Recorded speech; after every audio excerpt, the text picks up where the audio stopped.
Hello everyone, welcome to English drop. तो आज की इस वीडियो में हम बात करेंगे राजस्थान चतुर्थ श्रेणी कर्मचारी भर्ती 2025 के बारे में। इस वीडियो में हम देखेंगे इंग्लिश का मॉडल पेपर, जिसमें हमारा टारगेट होगा 15 आउट ऑफ 15 क्वेश्चन करने का। कि जब हमें पता है कि 4th ग्रेड के अंदर 15 क्वेश्चन हमें अंग्रेजी से पूछे जाएंगे, तो वो 15% हमारे सही कैसे हो, उसके लिए हमें पता होना चाहिए कि हमारा पेपर है वो एग्ज़ाम में किस लेवल का होगा और किस तरीके के क्वेश्चन एग्ज़ाम में पूछे जाएंगे। तो उसी को पूरा करने के लिए मैं आपके लिए एक पेपर तैयार करके लाया हूँ। इससे पहले हम 6 पेपर देख चुके हैं। ये जो पेपर होगा वो फर्स्ट पेपर है हमारा, नए तरीके से नए पैटर्न के अनुसार और एग्ज़ाम के का जो लेवल है उस एग्ज़ाम के लेवल के अकॉर्डिंग यहाँ पर क्वेश्चन तैयार किए गए। तो आप उन क्वेश्चन को देखेंगे और अपनी तैयारी को आगे कंटिन्यू करेंगे। और ये जो मॉडल पेपर है आपको डेली शाम को 5:15 PM पर 5:15 बजे आपको डेली एक पेपर देखने को मिलेगा। तो आगे हम हमारा पेपर स्टार्ट करेंगे। क्वेश्चन नंबर 1 की तरफ चलते हैं। क्वेश्चन नंबर 1 दिया गया हमें, fill in the blank with correct form of verb. First question दिया गया हमें, fill in the blank with correct form of verb, मतलब टेंस से है वो पहला क्वेश्चन लिया गया है। लिखा है आई ब्लैंक सी वर्ब है हमारे सामने, Rakesh at the zoo last week, full stop आएगा यहाँ। तो ऑप्शन है हमारे सामने, option number A see, B है सीज, सी में सीन, और ऑप्शन नंबर डी हमें दिया गया है सा। तो हमें सेंटेंस से पता चलता है लास्ट वीक, जो लास्ट वीक है वो पास्ट सिंपल टेंस के लिए यूज किया जाता है और ये सिंपल सेंटेंस है। और हमें पता है पास्ट सिंपल सेंटेंस में, मतलब पास्ट सिंपल टेंस में, सिंपल सेंटेंस में हमेशा सेकंड फॉर्म का यूज किया जाता है और हमारे पास सेकंड फॉर्म है वो ऑप्शन नंबर डी के अंदर दी गई है। तो हमारा ऑप्शन नंबर डी है वो यहाँ पर राइट आंसर हो जाएगा। क्वेश्चन नंबर 2 दिया गया, choose the correct option that gives the passive form, they are watching a movie. ये जो सेंटेंस है इसको हमें किस में चेंज करना है, पैसिव फॉर्म के अंदर चेंज करना है। और पैसिव फॉर्म में चेंज करने का एक फॉर्मूला होता है, वो आप सबको याद होना चाहिए। सबसे पहले हम ऑब्जेक्ट को किस में चेंज करेंगे, सब्जेक्ट में। नंबर 2 पे हम हेल्पिंग वर्ब का यूज करेंगे, नंबर 3 पे थर्ड फॉर्म, नंबर 4 पे बाई प्रीपोजिशन, और नंबर 5 पे सब्जेक्ट को किस में चेंज कर देंगे, ऑब्जेक्ट के अंदर चेंज कर देंगे। तो सबसे पहले हमारे पास ऑब्जेक्ट है ए मूवी, तो ऑप्शन नंबर ए में लिखा है ए मूवी, बी में ए मूवी, सी में भी ए मूवी और डी में भी ए मूवी, मतलब चारों ऑप्शन यहाँ तक सही है। सेकंड ऑप्शन है हमें हेल्पिंग वर्ब का यूज करना है। हेल्पिंग वर्ब हमें दे रखी है यहाँ पर आर। जब भी इजेएमआर आए तो इजेएमआर का इजेएमआर ही रहता है, सब्जेक्ट के अनुसार सिंगुलर और प्लूरल में चेंज हो जाता है, और उसके प्लस में हम ऐड कर देते हैं बीइंग, तो इजेएमआर बीइंग आ जाएगा। तो ऑप्शन है हमारे सामने ए मूवी वॉच्ड, इसके अंदर हेल्पिंग वर्ब का यूज नहीं किया गया, ऑप्शन नंबर ए है वो रॉन्ग हो जाएगा। ए मूवी वॉच, वॉच में चेंज नहीं होगा, इजेएमआर में ही रहेगा। ए मूवी इज बीइंग, ये सही है, और ए मूवी इज वॉच्ड इसमें बीइंग नहीं है, ऑप्शन नंबर सी हमारा यहाँ पर राइट आंसर हो जाएगा। क्वेश्चन नंबर 3 है, थर्ड क्वेश्चन दिया गया है, she said to me do you like ice cream. यह है choose the correct indirect speech. Indirect speech में चेंज करना है, डायरेक्ट को इनडायरेक्ट के अंदर हमें चेंज करना है। तो सबसे पहले तो देखो सेंटेंस कैसा है, हमारे पास इंट्रोगेटिव है। इंट्रोगेटिव सेंटेंस में जो ये सेड टू है वो किस में चेंज हो जाता है, आस्क्ड के अंदर चेंज हो जाता है। तो ऑप्शन नंबर ए दिया गया सी आस्क्ड, सी आस्क्ड बी में, सी में दिया गया सी आस्क्ड और सी टोल्ड, तो ऑप्शन नंबर डी हमारा यहाँ पर रॉन्ग आंसर हो जाएगा। सी सेड टू मी, तो ये हो जाएगा सी आस्क्ड मी। जब भी इंट्रोगेटिव सेंटेंस होता है तो कनेक्टिव हम लगाते हैं इफ़ या फिर वेदर, दोनों लगा सकते हैं। तो she asked me if, she asked me if और सी आस्क्ड मी वेदर, यहाँ तक हमारा जो तीनों ऑप्शन है वो राइट है। आगे लिखा है यू, यू हमेशा सेकंड पर्सन होता है और फर्स्ट मतलब रिपोर्टिंग वर्ब के ऑब्जेक्ट के अकॉर्डिंग चेंज होता है, और ऑब्जेक्ट है हमारे सामने मी का सब्जेक्ट होता है आई। तो यहाँ पर ये हो जाएगा हमारा ऑप्शन नंबर ए आई, मतलब सब ऑप्शन नंबर ए बी और सी सब में क्या दिया गया है, आई दिया गया है। अब लिखा है आगे आगे लिखा है डू यू लाइक, मतलब प्रेजेंट सिंपल टेंस है, पास्ट सिंपल में चला जाएगा।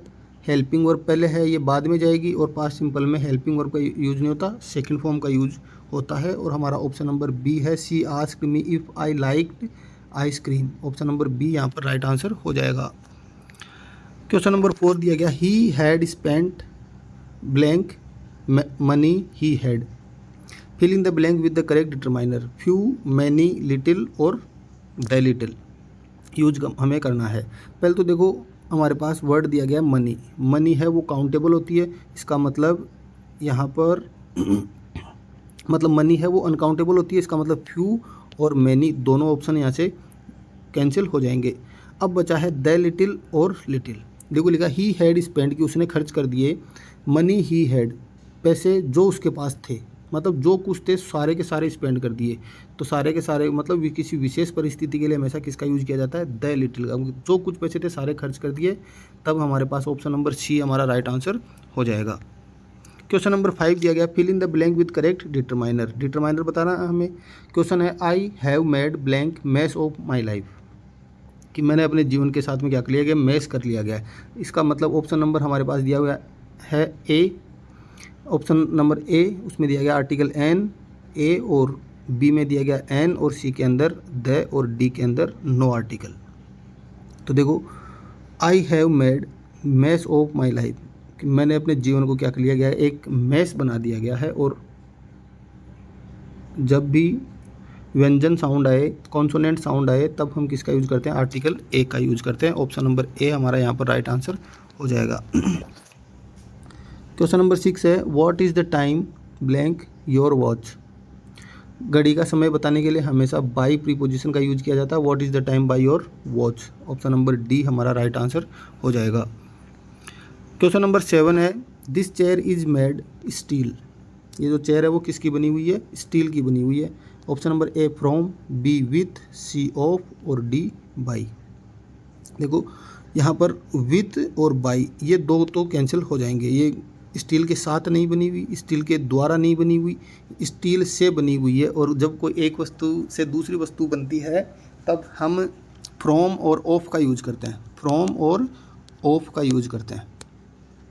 मेड फ्रॉम का यूज जब होता है जब एक वस्तु से दूसरी वस्तु बनती है और पहले वाले का कोई अस्तित्व नहीं रहता है।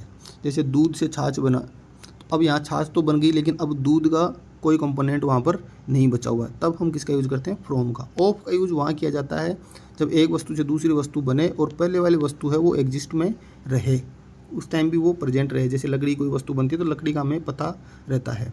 तो हम यहाँ पर क्या बनी हुई है, चेयर बनी है, स्टील से बनी हुई है। तो चेयर बनने के बाद भी हम स्टील को फील कर सकते हैं, देख सकते हैं, टच कर सकते हैं। इसका मतलब यहाँ पे क्या हो जाएगा, option number C made of. Question number 8 लिखा है, he is not blank honourable man. Honourable man article का यूज करना है।